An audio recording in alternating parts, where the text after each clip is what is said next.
Test 4. You will hear a number of different recordings, and you will have to answer questions on what you hear. There will be time for you to read the instructions and questions, and you will have a chance to check your work. All the recordings will be played once only. The test is in 4 sections. At the end of the test, you will be given 10 minutes to transfer your answers to an answer sheet. Now turn to Section 1. Section 1. You will hear a conversation between a staff member from Gaia's Guardians and a man who wants to do something to protect the environment. First, you have some time to look at questions 1 to 5.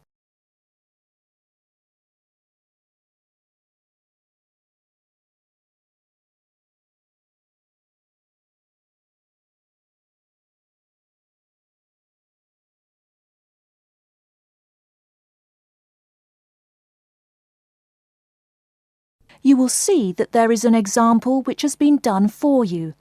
On this occasion only, the conversation relating to this will be played first. Hello, how may I help you? Well, I've been seeing these yellow boxes in front of a lot of houses in my neighborhood. Just wondered what they were for. I noticed your phone number on all of them, so I called. Could you tell me about your business? We do recycling, but we're not a business. Gaia's Guardians is a non-profit group. We encourage recycling as a way of protecting the environment.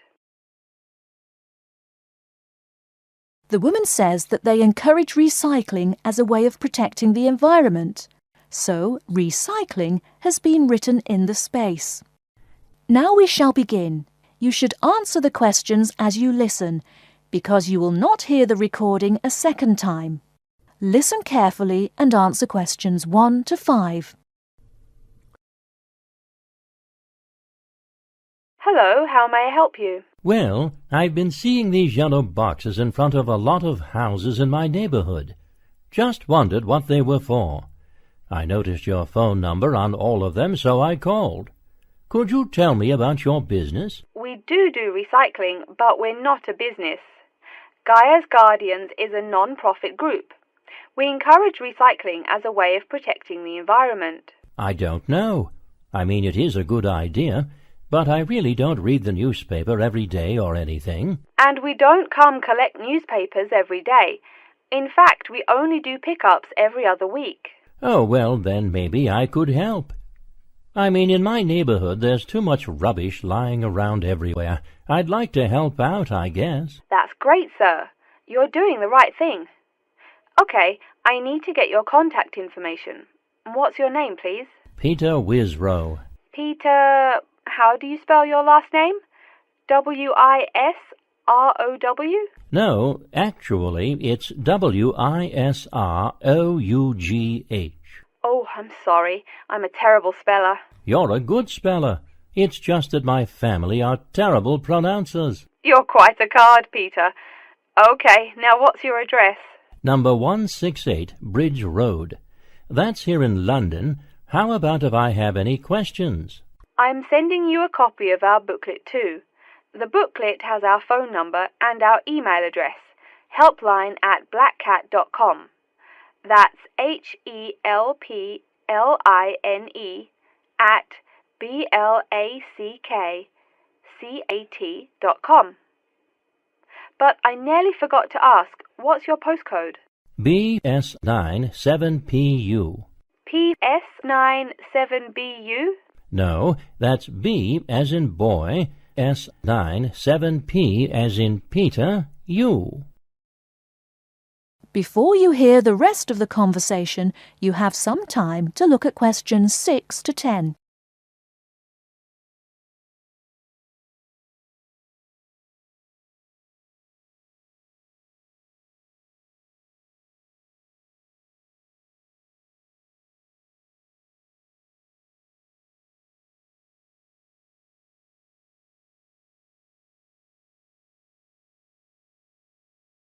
Now listen and answer questions 6 to 10. So I'm guessing those yellow boxes I saw are for recycled newspapers. Yes, that is correct, and it's free of charge. Wow, that's good news. Do you recycle anything besides newspaper? Oh yes, we recycle most everything. Glass, plastic, paper. Oh, so I can put like glass and plastic bottles in the box. Sorry again. Things like that you have to bring to our collection centre. And where is that? Our main centre isn't that far from you. It's actually right on the east side of Central Park. That new blue building? That's the one. Cool. Hey, what's with all those different colored boxes outside that place? Oh, that's for the different materials we recycle. The blue is for metal, the green is for glass and plastics, and the yellow, of course, is for paper. Okay. I'll try and manage to keep all that straight. Oh, no need. They're each labelled. Great. So which one would I put magazines in? Actually, they don't go in any of the bins. Unfortunately, magazines can't be recycled because of the material they're made of. It's such a waste. So, would you be interested in volunteering? I'll think about it. Could you send me some more info? Absolutely. Along with the newspaper box, I'll be sending you our booklet, Savvy. That is SAVVY.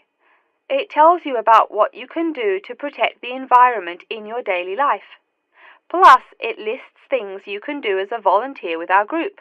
Hey, that's cool. Thanks. My pleasure. Do you have any other questions or concerns? Nope, that's it. That is the end of Section 1. You now have half a minute to check your answers.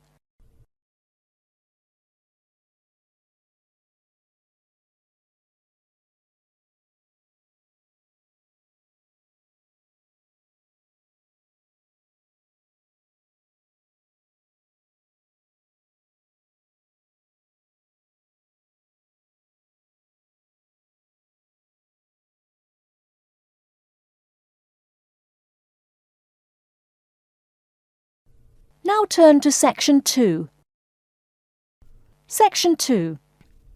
You'll hear an introduction about how to make a resume and apply for a job. First, you have some time to look at questions 11 to 17.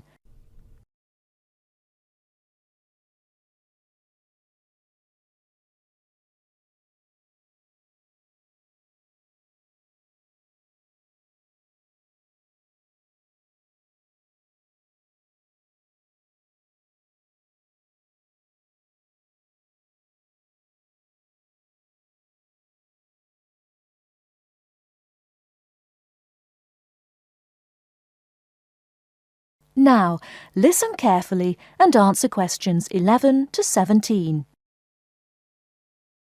Welcome everyone to today's seminar on CV and interview skills. Remember, your CV is probably the most important document you will ever write. It opens the door to your career, and that job interview is probably the most important meeting you will ever attend. It's like stepping through that open door. So let's roll up our sleeves and get down to work, shall we? First of all, I cannot possibly tell you everything you need to know about writing a resume in the time we have. But let me tell you that there are dozens of great websites on the internet. These will give you all the suggestions you need. If you look at the paper I gave you, you will see a list of the dozen most popular sites. I can mention a couple of important points, however. One is that your CV or resume should not be too long. A page is about right. Why? HR departments do not have the time to read long documents. Too many people are sending too many CVs. After all, the economic crisis of 2008 is still very much alive. Everyone needs a job now. No matter how short you make that resume, though, you do not want to forget to tell HR how to contact your references. References are people who will give you a recommendation for a job. That's usually an ex-boss or a professor who knows you well. Do not use relatives. I don't care how much your mum loves you. Also, when you send that CV, be sure to include a typed cover letter. A cover letter is a letter where you basically are asking for a job. It's like introducing yourself. Make it brief. The real information about you is on that CV of yours, and please make sure the letter is typed. It doesn't matter if your handwriting is beautiful or not. Companies only read typed letters. Another point about CVs is you should try to have an attractive layout. Maybe use different type fonts or colours to highlight information. Some people include a photo. You can find dozens of examples on the internet. Whatever layout you decide to use, however, avoid all spelling and grammar errors. I used to be an HR manager. If I saw a mistake, that CV went into the garbage. Something you write in a CV is a description of your skills and experiences in an interesting way. Mention training too. These are what get you hired. Do not just say, I have lots of experience, or I have many skills. Tell that boss what you did, for what company, and when. Better, tell him how well you did it.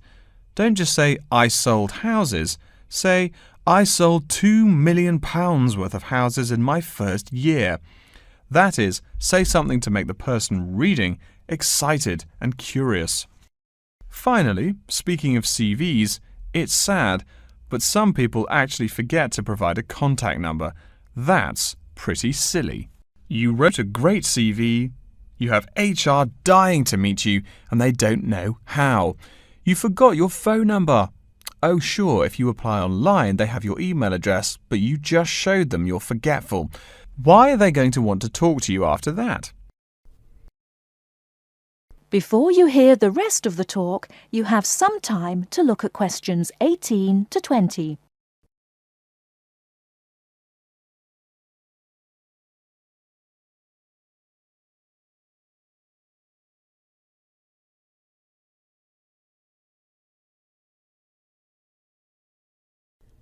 Now listen and answer questions 18 to 20. Alright, moving on to the actual interview. I'll go over what you need to know by the end of it and what you can discuss and negotiate on later once it looks like you'll be offered the job. First, there's working hours. It's not that necessary to hammer out the hours off the bat, especially since it's easy to come off as lazy when the first thing you bring up is how much you're going to have to work. You can also find out more about possible promotions later on. It is important, however, to get a feel for how much you'll be paid. You should make sure the salary range is commensurate with what you're worth, and if you're not, you can move on to better opportunities. Being sure you're going to make what you want to live on is much more important than issues like your pension. You're all so young that your pension is not going to matter for quite a long time. You should find out about what skills you must know for the job and what they'll teach you. In addition, if the company will provide training, you should find out how long the training period is and whether it is paid. Beware of any jobs that want you to train for a long time without appropriate compensation. Speaking of compensation, find out about holidays as well. Do you get paid vacation time? Are you allowed to take personal days? Do you have to work on national holidays? Once you work out these main issues, you can move on later to details like the location and expected attire and whatnot. Wow, that's a lot of information. Let's take a break so you can think everything over and ask any questions you may have. Don't hesitate to come and see me if you need any clarification on all this stuff. That is the end of section 2.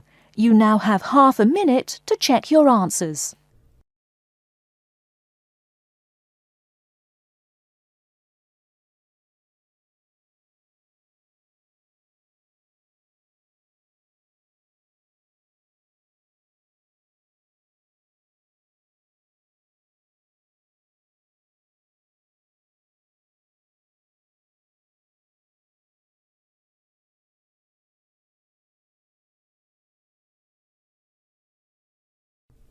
Now turn to section 3.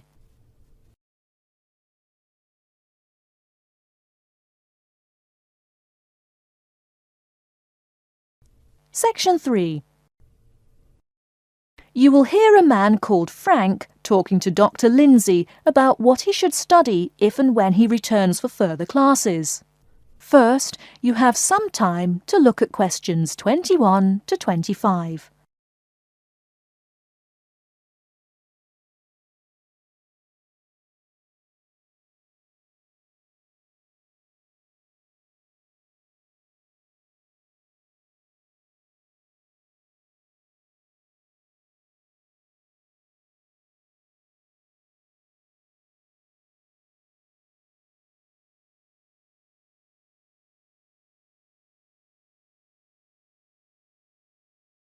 Now listen carefully and answer questions 21 to 25. Hello, are you Dr. Lindsay, the returning students advisor? Yes, that's right. Are you Frank?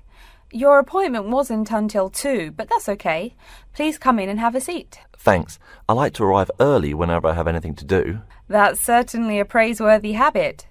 Let me see. It looks like you've taken a long break from school, and I understand you wanted to have a chat about what you should study if and when you return for further classes. It's such a big challenge. I don't know if I'm crazy for doing this or not. Believe it or not, I know exactly what you mean. Before I began working here at the university, I taught primary school for nearly 10 years. It takes a lot of courage to go back to school. I feel more shy and scared than the primary students I teach.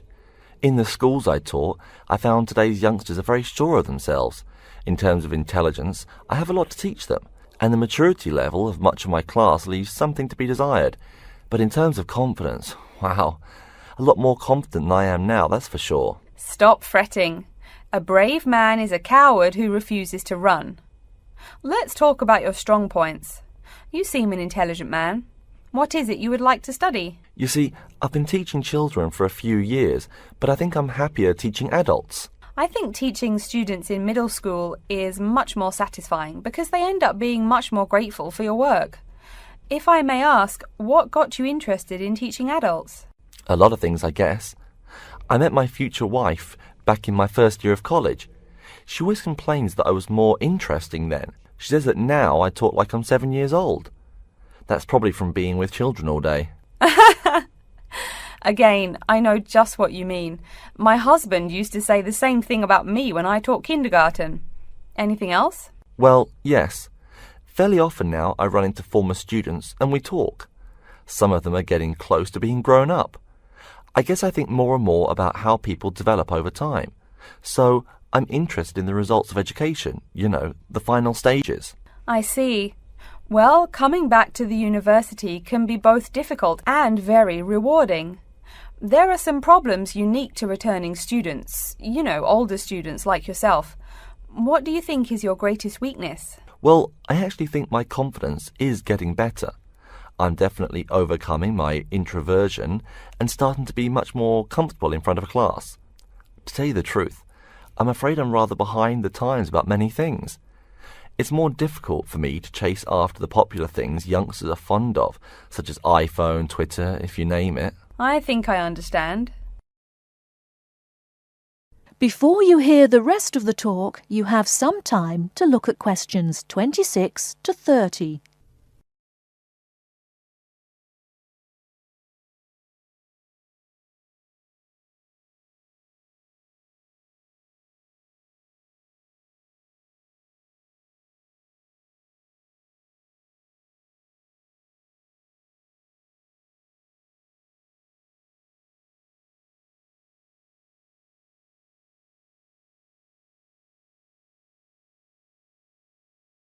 Now listen and answer questions 26 to 30.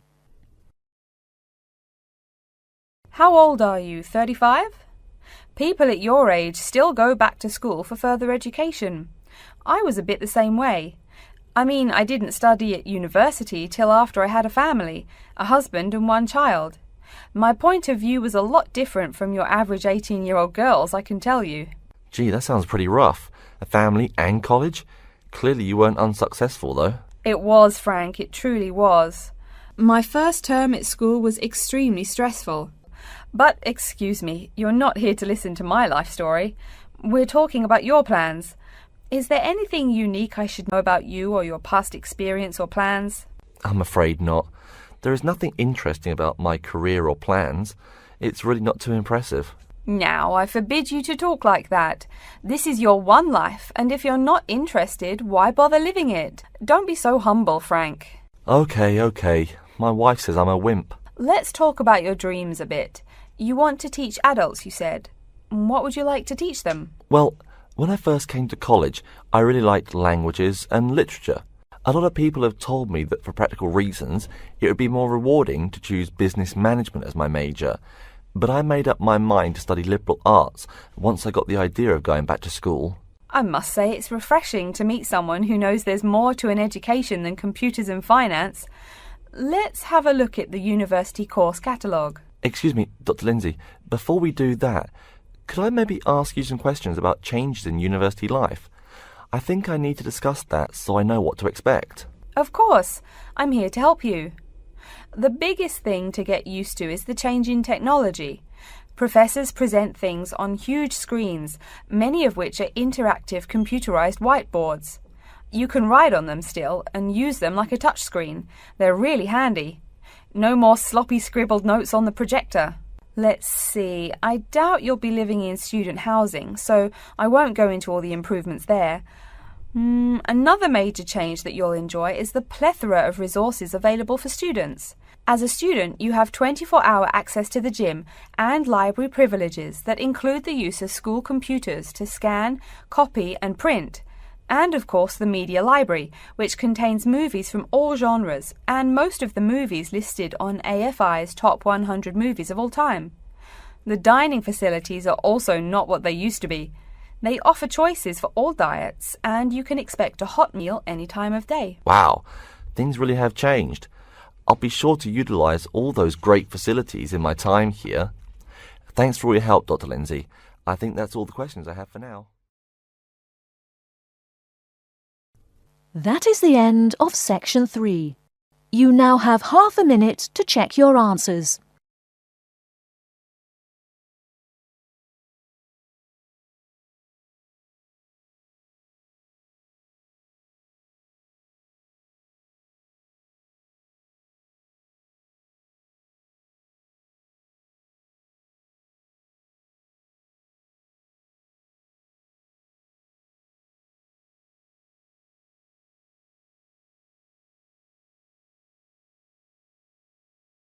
Now turn to Section 4. Section 4. You will hear an introduction about the curriculum and facilities of Wasamata University. First, you have some time to look at questions 31 to 40.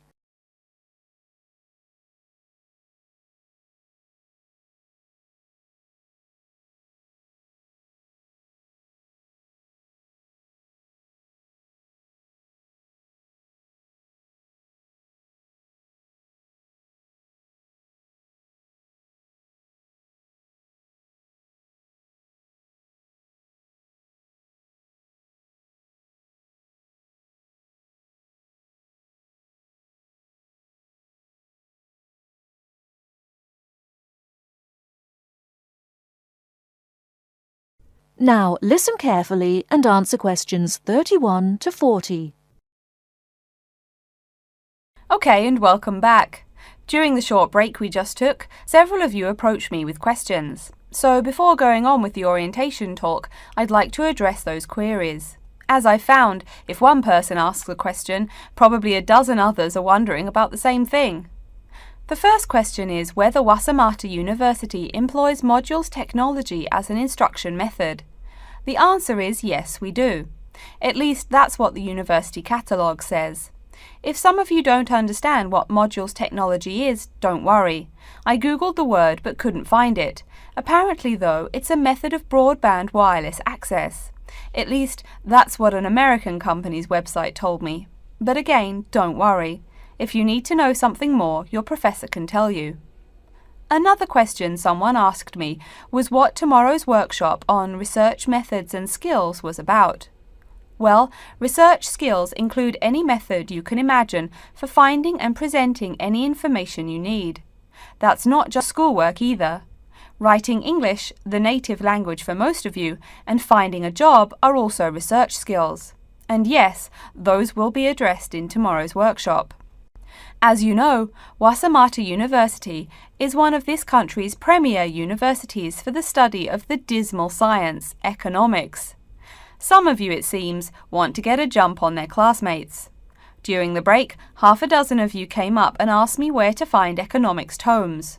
I know it's odd, but this school's library holdings are divided up between two libraries. Economics books are in the old library. If you look out of the window behind me, you can see it.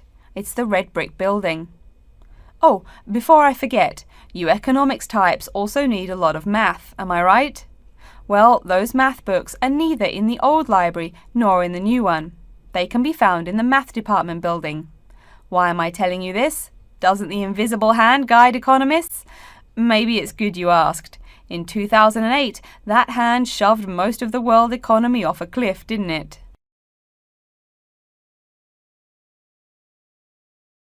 Now, I realize that most of you couldn't bring a computer printer or a photocopier from home. So I'm sure you're already wondering where you can copy things like term papers, internet articles, and things like that. I have some good news and some bad news. The good news is that there are a number of places you can make copies. These include both libraries and the Student Union building. Now the bad news. I'm sorry to say, most classroom buildings and academic departments do not have copiers students can use.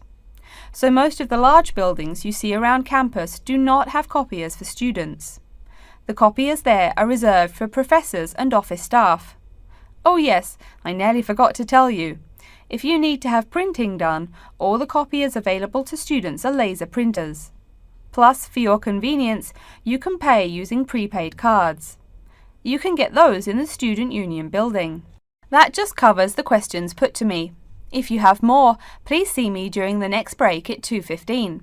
Right now, though, I'd like to start to give you a rundown on the various facilities here on campus. That way you won't get lost so easily in the weeks to come.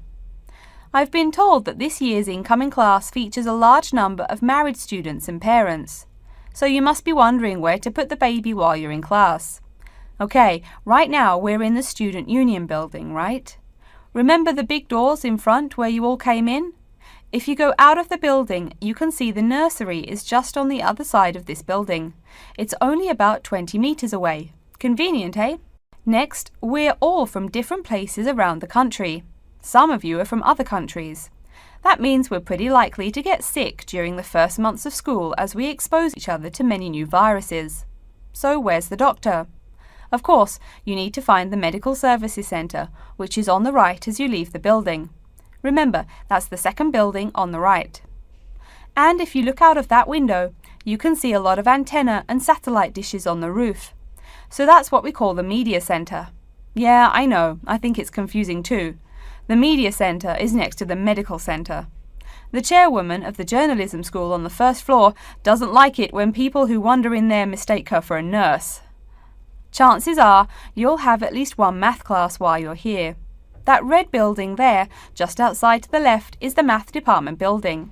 I know, it looks about as old as the subject of math, but I assure you that the inside is equipped with state-of-the-art classroom equipment, including interactive chalkboards and surround sound in every room. Oh, can you see the back building there? Yes, behind the Media Centre. Quite new, isn't it? That's the new library, just decorated. They're back to back, you might say.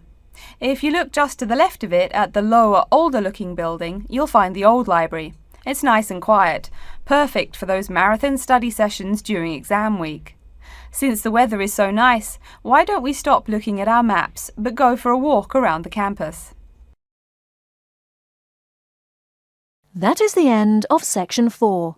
You now have half a minute to check your answers.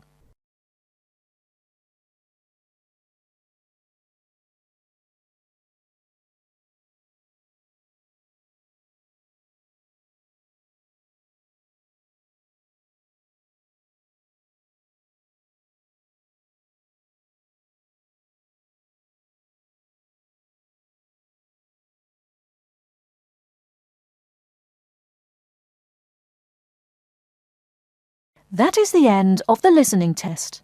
In the Ielts test, you will now have 10 minutes to transfer your answers to an answer sheet.